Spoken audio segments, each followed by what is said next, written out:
que você abra sua Bíblia em Mateus 16, no verso 18.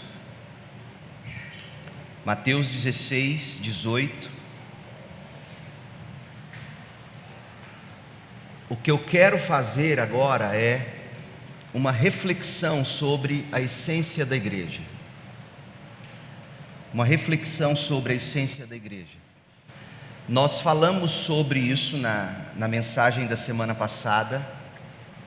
Nós trabalhamos as aplicações de tudo que nós vimos, mas hoje eu quero revisitar uma ou duas e me aprofundar nelas, devido à imensa importância desse tema para nós como igreja. Reflexões sobre a essência da igreja, algumas aplicações. Abra comigo em Mateus 16, verso 18. Eu vou ler com vocês. Jesus disse assim: agora eu lhe digo que você é Pedro, e sobre esta pedra edificarei minha igreja.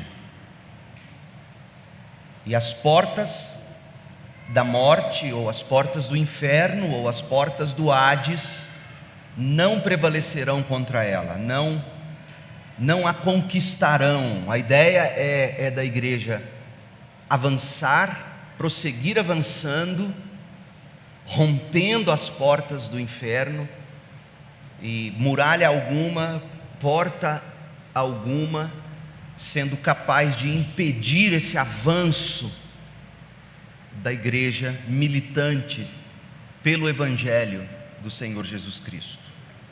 Nós vimos na semana passada que nesta série de mensagens nós estamos buscando capturar o print da igreja. Nós queremos a imagem em melhor resolução possível da igreja, segundo as páginas do Novo Testamento, da Bíblia como um todo, na verdade. O print da igreja é o nome dessa série. Na primeira mensagem, nós falamos que igreja é essencial. Na mensagem passada, que foi a segunda, nós começamos a mostrar a essência do que é uma igreja. Não basta alguém, um grupo, um prédio, colocar o nome de igreja, falar em nome de Jesus e assim a gente afirmar, não, lá é uma igreja. Não é bem assim quando a gente olha para o Novo Testamento.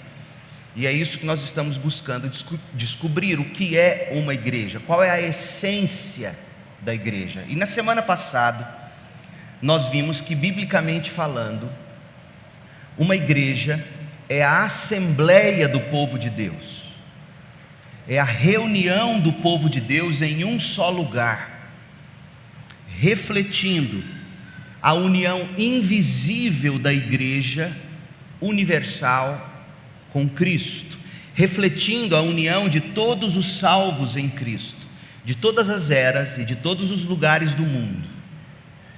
A igreja é um povo reunido para adorar e refletir a glória de Deus em Cristo no mundo. Então, em síntese, para você se lembrar, e eu perguntar assim: o que é uma igreja? Em linhas gerais, a essência de uma igreja é a reunião dos crentes diante do Senhor para adorá-lo. Porque a palavra igreja, como vimos, é do grego eclesia, faz referência ao hebraico kahal, e ambas as palavras, kahal no Antigo Testamento, eclesia no Novo Testamento, comunicam a ideia de um povo reunido diante de Deus. Igreja, em essência, é a reunião do seu povo, e isso para espelhar na terra, as igrejas locais reunidas, para espelhar na terra a imagem que nós encontramos em Apocalipse 7, de 9 a 10, que diz: depois disso, vi uma imensa multidão, grande demais para ser contada, de todas as nações, tribos, povos e línguas, em pé diante do trono e diante do Cordeiro. Usavam vestes brancas e seguravam ramos de palmeiras, e gritavam com grande estrondo: a salvação vem do nosso Deus, que está sentado no trono, e vem do Cordeiro. Por isso que é fundamental a reunião da igreja, gente. As pessoas costumam dizer: mas igreja não é culto. Está errada essa afirmação. Igreja começa no seu culto, na sua reunião, na assembleia dos crentes, na assembleia regular, na reunião ordinária dos crentes. E é óbvio que a igreja vai além disso. A igreja sai das reuniões dela, ela sai para o mundo, para alcançar o mundo, para fazer missões, para evangelizar, para fazer discípulos, para cuidar desse mundo, para buscar redimir essa terra, mas ela se reúne, ela se define em sua reunião. Falando disso, nós fizemos 4 aplicações. A primeira que fizemos foi que a igreja local é a essência do grande plano de Deus para exibir sua glória. Porque é pela igreja local que Deus torna conhecida ao mundo a sua multiforme sabedoria, conforme Efésios 3:10 nos diz. A igreja reunida, como estamos aqui, é fruto da obra sobrenatural de Deus em nós. Não apenas como indivíduos, salvos individualmente por Cristo, mas salvos e inseridos num corpo. E nesse corpo, pessoas tão distintas, pessoas tão diferentes, em todos os sentidos, essas pessoas, elas mostram para o mundo o poder transformador do Evangelho. Num mundo onde as pessoas não sabem viver com diferenças, num mundo onde as pessoas se atacam, se degladiam por causa de diferenças, e isso nós temos visto claramente nos últimos tempos, na comunhão da igreja, nós não nos atacamos por diferenças. Aquelas diferenças que de algum modo não ferem os princípios bíblicos, a gente convive em amor com elas. Aquelas diferenças que ferem frontalmente ao ensino bíblico, ou mesmo que veladamente o ensino bíblico, essas diferenças nós tratamos com graça e verdade. E o mundo então, assistindo à assembleia da igreja lidando com isso, o mundo começa a enxergar a múltipla forma de sabedoria de Deus. E Deus recebe a glória na igreja e em Cristo Jesus. A segunda aplicação que nós fizemos foi que a igreja local deve ser distinta do mundo para refletir a glória de Deus. Nós temos que ser distintos, como 1 de Pedro 1, 15 e 16 diz, distintos no sentido de pecadores que se arrependeram, que ainda pecam, mas não pecam deliberadamente, não pecam insistentemente, mas pecam porque somos pecadores, mas se arrependem, buscam perdão, buscam reconciliação. Então a igreja, sim, distinta do mundo, dá também provas de que o Evangelho é poderoso para nos transformar, para nos fazer santos como Deus é santo. Terceira aplicação que nós fizemos é que a igreja local deve refletir a imagem de Deus na terra. Segundo aos Coríntios 13, 14, a bênção apostólica, nós lemos Paulo dizendo que a graça do Senhor Jesus Cristo, o amor de Deus e a comunhão do Espírito Santo sejam com vocês. Revelando para nós que o que caracteriza a pessoa de Deus Pai é o amor. O que caracteriza a pessoa de Deus Filho é a graça. O amor de Deus Pai ao enviar seu Filho unigênito, a graça de Jesus Cristo, Deus Filho, ao morrer na cruz no lugar do pecador, e a comunhão do Espírito, a comunhão que o Espírito promove entre o crente e o Deus Trino, e entre o crente e os seus irmãos. Então, quando a gente descobre que Deus é amor, graça e comunhão, a igreja tem que refletir esses elementos. Nós temos que ser um povo conhecido pelo amor, pela graça e pela comunhão. Nós temos que ser um povo conhecido como aqueles que vivem no caminho e apontam o caminho. Jesus é o caminho. Nós somos um povo que vive pela verdade, defende a verdade, proclama a verdade, porque Jesus é a verdade. Nós somos um povo cheio de vida, que reparte vida, porque Jesus é cheio de vida. O ponto desta aplicação é dizer o seguinte: tudo aquilo que nós enxergamos em Deus Pai, Deus Filho e Deus Espírito Santo, a igreja tem que refletir para o mundo.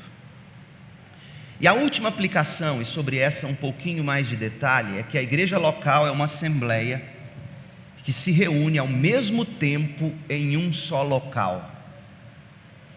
A igreja é uma assembleia, é uma reunião ao mesmo tempo num só local. Gente, parece óbvio, mas nos últimos tempos não tem sido assim tão claro para muita gente. O que nós vemos são igrejas, a mesma igreja, reunida com públicos diferentes em múltiplas localidades. Eles chamam de multi-site. Igrejas, a mesma igreja, reunida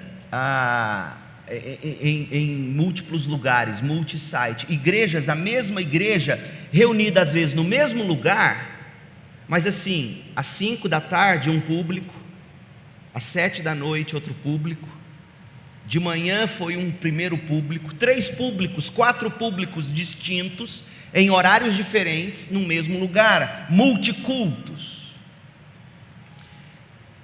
O que nós poderíamos descrever a respeito disso? Como nós poderíamos definir essa prática à luz do Novo Testamento? Ora, a igreja que reuniu no primeiro culto é uma igreja. A igreja que reuniu no outro culto é outra igreja, é outra assembleia, é outro público. A igreja que reuniu no terceiro é outra assembleia ainda. Então, na verdade, nós estamos falando de 3 igrejas distintas, 3 assembleias distintas no mesmo lugar. Multi-site, a mesma igreja, o mesmo CNPJ, em 3, 4 campos diferentes espalhados pela cidade, onde em cada campus um grupo diferente se reúne. São igrejas distintas. E eu vou mostrar para você que o Novo Testamento comprova isso, o que eu estou dizendo. E a igreja, ultimamente, fala-se na igreja reunida virtualmente, ou igreja, entre aspas, virtual. Meu povo, não é isso que se vê no Novo Testamento. A palavra de Deus de fato atesta que a igreja, em essência, como eu já disse, é uma assembleia, é uma reunião de pessoas, a reunião dos membros, em seu maior número possível, ao mesmo tempo, em um mesmo lugar. Tanto é assim que o nosso estatuto, por exemplo, fala de primeira convocação e segunda convocação. O nosso estatuto sequer dá margem, por exemplo, para a gente dizer assim: olha, nós vamos ter uma assembleia de manhã com um público, uma tarde com outro público, outra à tarde com um terceiro público, depois a gente soma todos esses votos e não é assim. É ter o maior número possível dos membros no mesmo horário, no mesmo local, porque biblicamente falando isso é uma assembleia. Deixe-me mostrar os textos bíblicos para você, desde o início, como a igreja primitiva fazia. Atos capítulo 2, verso 46. Adoravam juntos no templo diariamente, juntos. E era um grande número de pessoas, 3.000 pessoas, no pátio do templo. E depois eles se reuniam em lares, em comunhão, em discipulado, provavelmente, em estudos bíblicos, mas eles adoravam juntos, no templo de Jerusalém, até que chegou o momento em que eles tiveram que sair dali, porque, obviamente, os judeus os perseguiram. Atos capítulo 5, verso 11. Um grande temor se apoderou de toda a igreja e de toda a igreja, preste atenção, e de todos que souberam desse acontecimento, lá em Jerusalém. Os apóstolos realizavam muitos sinais e maravilhas entre o povo. Todos se reuniam regularmente no templo. Em qual lugar? Na parte conhecida como Pórtico de Salomão. Quando se reuniam ali, ninguém mais tinha coragem de se juntar a eles, embora o povo os tivesse em alta consideração. Ou seja, todo mundo que não era da igreja de Jerusalém, que via a igreja de Jerusalém reunida lá no Pórtico de Salomão, identificava aquela reunião como dos cristãos. Tanto que eles estão dizendo, os que não estavam com eles na igreja não queriam se misturar com eles com medo de serem perseguidos. Ou seja, já havia reunião de todos, já havia identificação pelos de fora, os de fora dizendo, aquela lá é a reunião, é a eclesia, é o carral dos cristãos. E eu não quero me misturar com eles, porque por mais que eles sejam excelentes pessoas, eu não quero ser perseguido me identificando com eles. Percebe, meu povo? Desde o início. Atos capítulo 6, a eleição dos primeiros diáconos. E aqui já mostra, além de nos mostrar a igreja reunida no mesmo local, mostra que é a igreja quem elege seus oficiais, é a igreja quem elege seus diáconos, pastores, presbíteros, etc. Olha o que diz o texto, Atos 6, 2. Por isso, por causa do problema que eles estavam enfrentando, os 12 convocaram uma reunião, uma assembleia, com todos os discípulos, e disseram: nós apóstolos devemos nos dedicar ao ensino da palavra de Deus e não à distribuição de alimentos.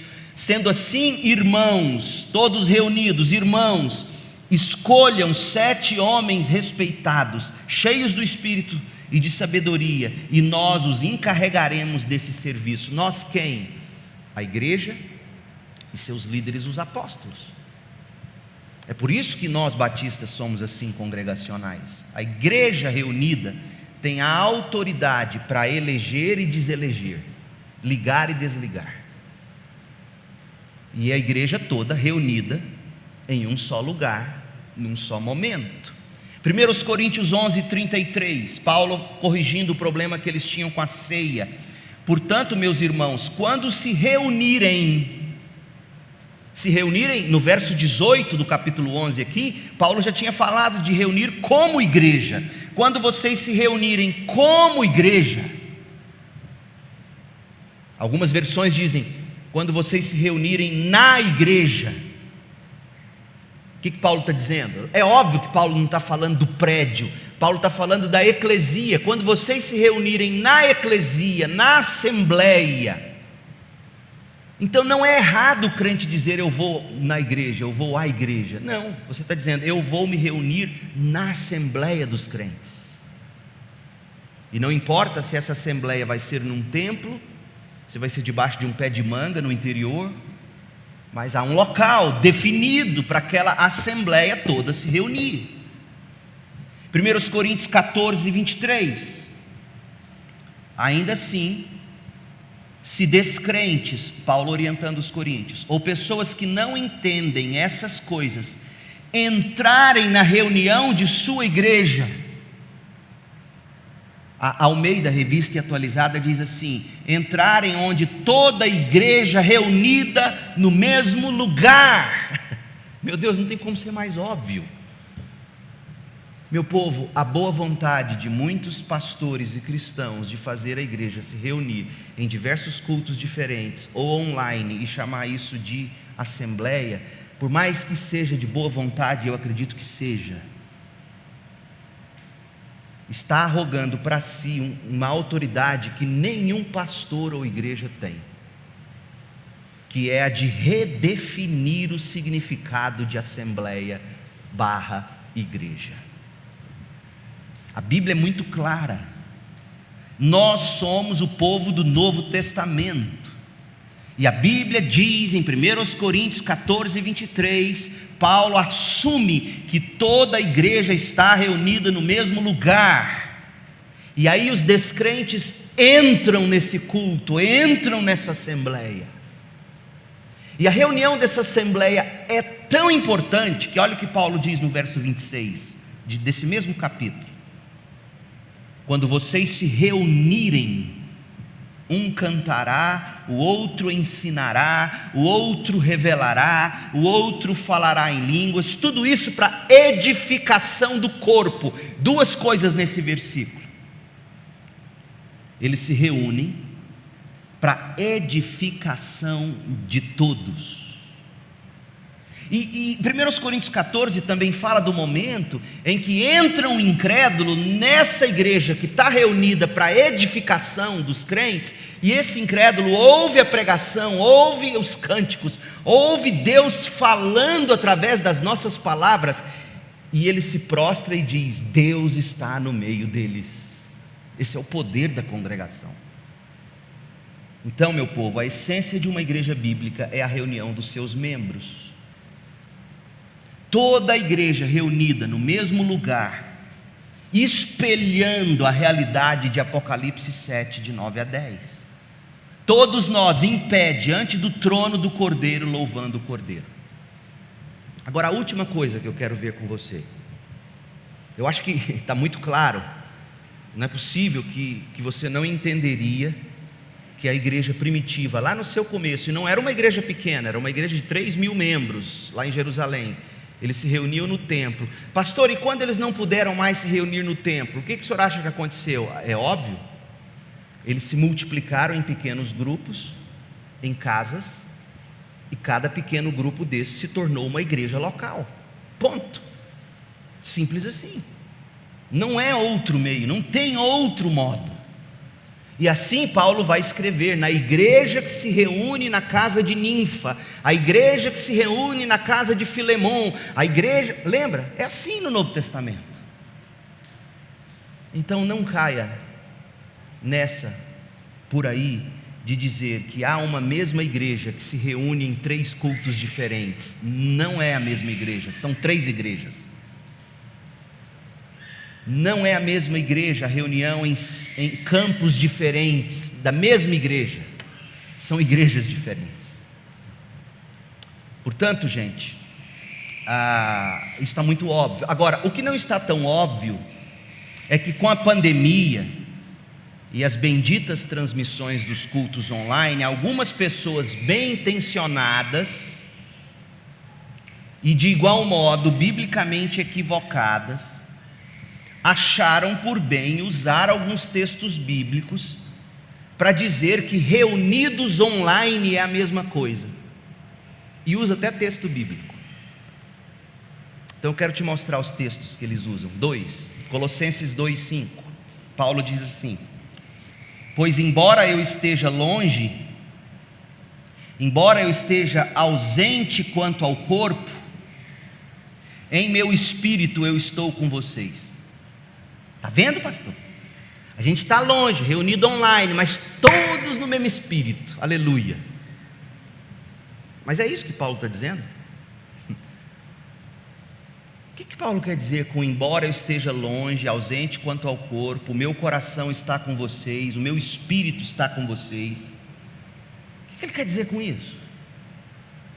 O que eu posso te garantir, vou tentar mostrar rapidamente, é que Paulo não está dizendo: tudo bem, cada um reúne num lugar, mas o nosso coração está junto. Isso não é reunião. O outro texto, 1 Coríntios 5, verso 3: embora eu não esteja com vocês em pessoa, Paulo dizendo aos coríntios, eu estou presente em espírito. Está vendo, pastor? Estou lendo, eu sei ler. Mas é isso que Paulo está dizendo? E como se estivesse aí, já condenei esse homem em nome do Senhor Jesus. Convoquem uma reunião. Assembleia, sunagô é a palavra grega, de onde vem a palavra sinagoga. Assembleia regular no mesmo local. Sunagô, a palavra grega. Convoque uma reunião, estarei com vocês em meu espírito, e o poder de nosso Senhor Jesus também estará presente. E aí, o propósito de Paulo é realmente dizer que estar presente em espírito é a mesma coisa que estar fisicamente presente? Claro que não. Claro que não. Ué, pastor, vamos ao significado do texto? Vamos ler a Bíblia agora, direitinho, como tem que ser lida? Paulo sempre foi vítima de perseguição por parte de algumas pessoas, alguns líderes judaizantes, alguns falsos convertidos, acompanhados dos seus seguidores também não convertidos, em todos os lugares, mas lá em Corinto parece que era pior. Congregava naquela igreja um grupo muito forte de judaizantes, falsos convertidos, que viviam atacando Paulo, e essa gente toda junta vivia julgando as atitudes de Paulo em benefício de suas próprias agendas egoístas. Essas pessoas, gente, não se cansavam de criticar Paulo, dizendo que Paulo falava de um modo que ele não cumpria. Eles diziam que Paulo faltava com a palavra. Paulo não era um homem de palavra, ele não cumpria o que dizia. E eles diziam que Paulo não era eloquente. Sabe onde eu vejo isso? 2 Coríntios 10. Olha o que eles dizem de Paulo. 2 Coríntios 10, 9. Não é minha intenção assustar vocês, Paulo diz, com minhas cartas. Pois alguns dizem, as cartas de Paulo são exigentes, enérgicas, mas em pessoa ele é fraco. A presença pessoal de Paulo é fraco. Guarda essa expressão, a gente vai voltar em 1 Coríntios 5, que a gente leu. E Paulo falou, meu espírito está com vocês, e o poder de Jesus Cristo está com vocês. Mas aqui ele diz, vocês dizem que eu só sei escrever, e quando eu chego eu não sei pregar, a minha fala não tem autoridade, eu sou uma pessoa fraca, e de nada valem seus discursos, a palavra dele é desprezível, eles diziam. Foi por causa dessas maldades que o apóstolo os desafiou na primeira carta. Volta lá em 1 Coríntios 5. 1 Coríntios 5, volta lá. E veja o que ele diz nos versículos que antecedem o capítulo 5, que é onde está o nosso texto. O texto em que ele falou, eu estarei com vocês em espírito. Olha 1 Coríntios 4, 18. Alguns de vocês se tornaram arrogantes, pensando que não irei mais visitá-los.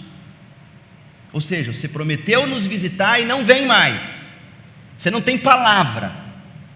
Mas eu irei, e logo, se o Senhor permitir. E então verei se esses argumentos apenas fazem, se esses arrogantes, esses homens arrogantes que falam mal de mim, se eles apenas fazem discursos pretensiosos ou se tem de fato o poder de Deus. Eles dizem que eu sou fraco, eles dizem que eu não tenho o poder de Deus. Eu quero ver se eles têm, quando eu chegar aí, se Deus permitir. Verso 20. Pois o reino de Deus não consiste apenas em palavras, mas em poder. Meu povo, é nesse contexto que Paulo escreveu 1 Coríntios 5. Qual é o contexto? Recapitule comigo. Paulo promete vir aqui e não vem, ele não tem palavra. Paulo, quando escreve, é bravinho, mas chega aqui, vira um gatinho. É fraco, não tem expressão, não sabe pregar. E a igreja de Corinto estava vivendo com um problemão. Qual era o problemão? Capítulo 5. Está vendo que você tem que ler o texto na sequência dele? Capítulo 5. Comenta-se por toda parte que tem imoralidade sexual no seu meio, imoralidade que nem mesmo os pagãos praticam. Eu soube de um homem entre vocês que mantém relações sexuais com a própria madrasta. Havia na igreja de Corinto um jovem dormindo com a madrasta. E Paulo está dando a bronca na igreja, dizendo, vocês não desligaram esse sujeito, por quê? Como podem se orgulhar disso? Se orgulhar por quê? Porque, claro, tinha gente dizendo, não podemos julgar o outro. Até hoje tem isso, já existia lá. Nós não podemos julgar, nós somos um povo amoroso, a gente não pode desligar os outros, tem que ter amor. Aí eles falam, vocês estão se orgulhando disso? Deveriam lamentar-se e excluir de sua comunhão o homem que cometeu tamanha ofensa. Mas lembra o que está na cabeça desse povo? Quem é esse Paulo para falar isso? Ele não vem aqui. Ele fala que não vem aqui, ele promete e não vem. Quando ele fala forte, bravo assim, só na carta. Quando ele chega pessoalmente, ele não sabe falar. Então, como resolver o pecado daquele homem e a omissão da igreja, estando Paulo, o apóstolo, à distância, sendo ainda acusado de os ter abandonado, falar muito energicamente só no papel? Sabe o que Paulo faz? Paulo recobra para si a autoridade apostólica nas cartas que ele escreve. Então eu vou me antecipar e dizer, o que Paulo quer dizer quando ele diz, eu estarei presente em espírito? Ele está dizendo, vocês estão com a minha carta aí na igreja agora, lendo a minha carta, a igreja reunida, e eu falo e eu escrevo como apóstolo do Senhor Jesus Cristo. Então o Espírito de Deus em mim está falando a vocês pela minha carta. É isso que Paulo está dizendo. Olha o que ele vai dizer, 1 Coríntios 5:3. Embora eu não esteja com vocês em pessoa, estou presente em espírito. Pastor, mas o senhor não está forçando o texto? Não, você lembra lá em 1 Coríntios 14, quando Paulo fala, quando eu oro em espírito, o Espírito ora em mim. Quando eu falo, o Espírito fala em mim. Paulo está misturando aqui, e corretamente, o Espírito de Cristo e o Espírito dele na composição dessa carta. E essa carta sendo lida, era como se Paulo estivesse ali. É um documento apostólico.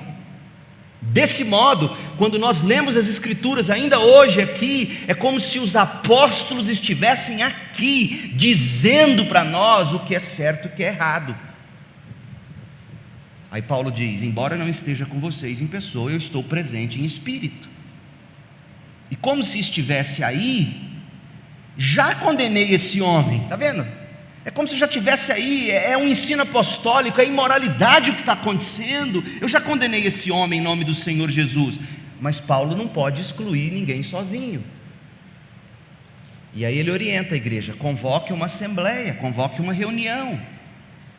Estarei com vocês em meu espírito, e o poder de nosso Senhor Jesus também estará presente. Entreguem esse homem a Satanás, para que o corpo seja punido e o espírito seja salvo no dia do Senhor. Gente, algumas observações. Primeiro, Paulo não poderia estar buscando resolver esse problema apelando apenas para uma ideia sentimentalista do tipo, olha, eu não estou aí, mas meu coração está com vocês. Eu não estou aí, mas meus pensamentos e as minhas orações estão com vocês.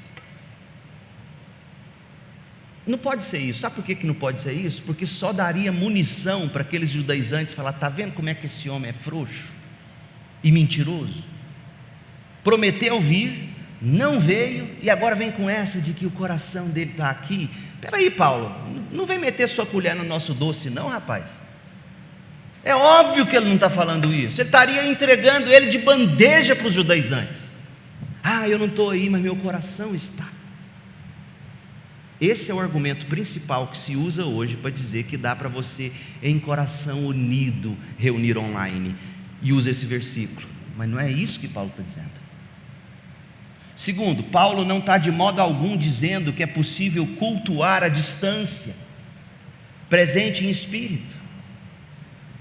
Paulo seria leviano, porque Paulo é quem diz, olha, convoquem a assembleia, reúnam aí, e leiam minha carta, leiam minha instrução.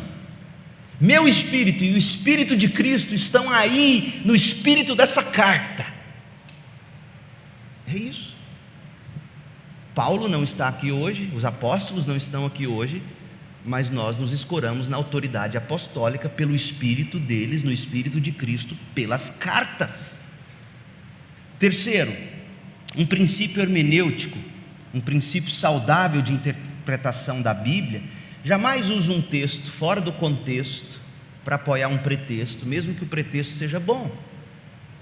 Até porque, veja, Paulo orientou: reúnam a igreja, eu estarei com vocês em meu espírito, e o poder de nosso Senhor também estará presente. Paulo está arrogando a si a autoridade e o poder para instruí-los. Quer ver? Olha como é que ele abriu a carta. 1 Coríntios 1, verso 1. 1 Coríntios 1, verso 1. Eu, Paulo, chamado para ser apóstolo de Cristo Jesus, pela vontade de Deus, escrevo esta carta. A carta é pela vontade de Deus. Paulo, o apóstolo, é pela vontade de Deus. Eu escrevo esta carta com nosso irmão Sóstenes, à igreja de Deus em Corinto. Paulo não estava presente em corpo, mas em espírito, através dessas palavras inspiradas. Então, longe de estar instigando ou mesmo consentindo com reunião à distância, online, virtual, Paulo estava chamando a atenção para a necessidade da igreja se reunir e ouvir o ensino apostólico pela leitura da carta. Meu povo, não caia nessas interpretações bem intencionadas, mas que não tem fundamentação bíblica. Para Paulo, nada substitui o poder da igreja reunida. 1 Coríntios 14, 24 a 25, ele fala dessa igreja reunida para edificação, o incrédulo entrando, ouvindo a palavra e dizendo: Deus está entre esse povo. Então, resumindo, o que Paulo está falando quando diz: eu estarei presente em espírito? Ele está dizendo à igreja: reúnam-se, leiam minha carta, e o meu espírito, o Espírito de Cristo em mim, falando por essa carta, confere autoridade para o que eu estou dizendo, independentemente de eu estar aí ou não. Eu sou apóstolo de Jesus Cristo pela vontade de Deus, não é minha vontade. Eu estou cumprindo a vontade de Deus. Então, de que modo a gente reproduz o que Paulo está dizendo aqui, meu povo? Reunindo como a gente faz dominicalmente, presencialmente, abrindo as escrituras sagradas, os profetas e os apóstolos, lendo as escrituras, interpretando o mais fielmente possível as escrituras. Nesse sentido, não apenas o espírito de Paulo pelo espírito de Cristo, mas o espírito dos profetas e dos apóstolos se fazem presentes, falando conosco pela vontade de Deus. É assim que acontece. Mas lá em Colossenses, leia o contexto depois, não agora, não dá tempo. Paulo estava falando que estaria presente com eles num contexto onde Paulo está combatendo falsos ensinos. Eu estou presente com vocês nas minhas cartas, cheias de autoridade do Espírito, para falar a vocês. Nada substitui a presença física da igreja. Agora, durante a pandemia foi e tem sido fundamental a transmissão das mensagens, mas isso não substitui você de estar presente. Que Deus nos dê esse entendimento e nos abençoe com graça e paz. Oremos. Ó Deus, em nome de Jesus, dá-nos a compreensão correta da Tua palavra e o desejo de cumpri-la. Isso é para o nosso bem, é para o nosso bem. Quantas pessoas adoecidas, vivendo no isolamento ad eterno, de fato, de algum modo já eram assim, mas ficou tão evidente agora. E com amor e com graça eu te peço, acorde, acorde.